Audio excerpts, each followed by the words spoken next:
غیبت یہ ہے کہ کسی کے اندر موجود عیب کو اس کی پیٹھ پیچھے بیان کرنا۔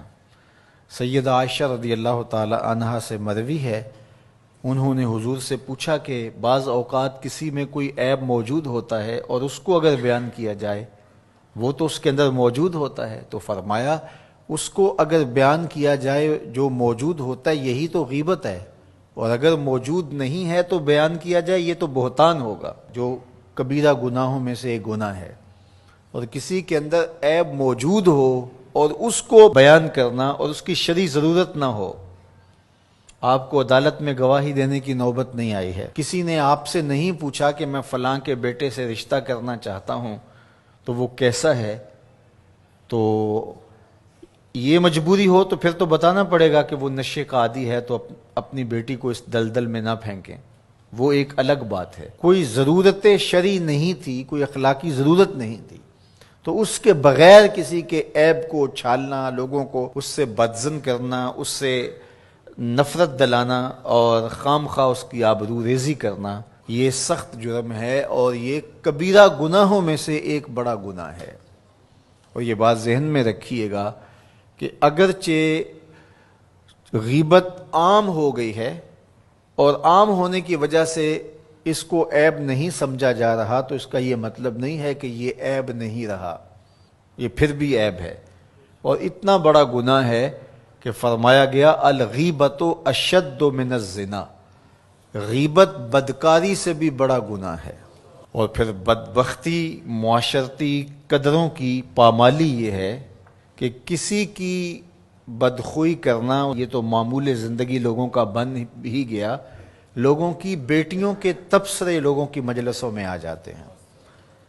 یہ کتنی بد نصیبی ہے کہ کسی کے گھر کی باتیں وہ 100% درست ہی کیوں نہ ہو، اس کی بیٹی کا تذکرہ، ماں بہن کی باتیں چوپالوں میں، بیٹھکوں میں، مجلسوں میں گونجتے ہوئے کہکہوں کی صورت کے اندر بیان ہوں، تو ذرا بتائیے کہ وہ معاشرہ کوئی معاشرہ ہے؟ آج میں اور آپ دیکھیں کہ ہم کہاں کھڑے ہیں۔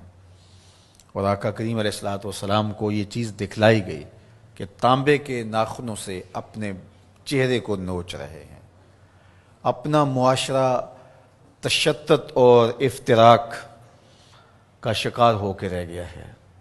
یہاں یہ بات بھی میں کہنا چاہوں گا کہ بریکنگ نیوز کے نام سے جس طرح سے چینلز کی دوڑ لگی ہوئی ہے، اور اس میں یہ نہیں دیکھا جاتا کہ کسی کی عزت کو اچھالنا قرار پا رہا ہے اور اس کا کیا نقصان اس معاشرے میں ہوتا ہے۔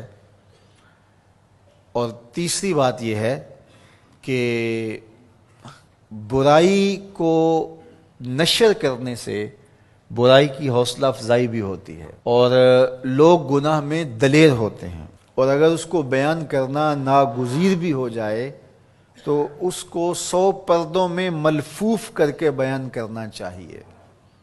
ایک زمانے میں اگر کوئی ایسی خبر لگتی بھی تھی تو لکھا ہوتا تھا نون اور میم، نام نہیں لکھا ہوتا تھا۔ دونوں قابل اعتراض حالت میں پائے گئے اور پولیس نے موقع پر گرفتار کر لیا۔ تو نون اور میم لکھا ہوتا اور قابل اعتراض حالت، بس یہی ہوتا۔ اور اب یہ بریکنگ نیوز کے چکر کے اندر کیمرہ لے کے اندر گھس جاتے ہیں اور قوم کو دکھا رہے ہوتے ہیں، اور ہم اگر میڈیا پہ آئیں اور دیکھیں تو لگتا ہے کہ معاشرے کے اندر برائیاں ہی برائیاں ہیں، اچھائیاں نہیں ہیں۔ تو میں ایک دفعہ ایک میڈیا کے ساتھی سے کہا کہ نیوز ویلیو صرف برائی ہی کی کیوں ہے، نیوز ویلیو اچھائی کی کیوں نہیں ہے؟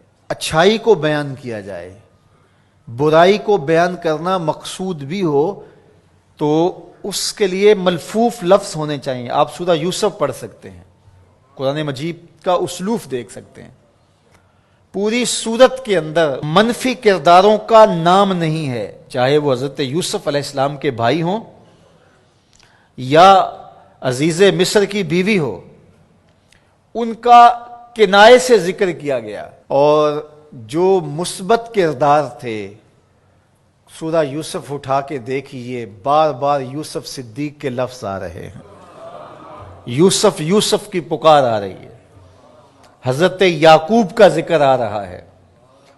اللہ اکبر۔ تو اچھے کرداروں کو ابھارا جائے اور برے کرداروں کا ذکر کرنا بھی ہو تو ملفوف طریقے سے، تو معاشرے میں صالحیت پیدا ہوتی ہے۔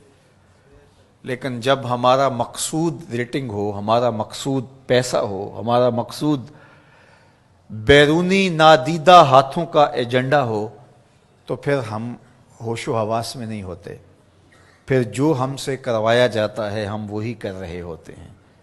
یہ بد نصیبی ہے اور یہ دردناک کہانی ہے۔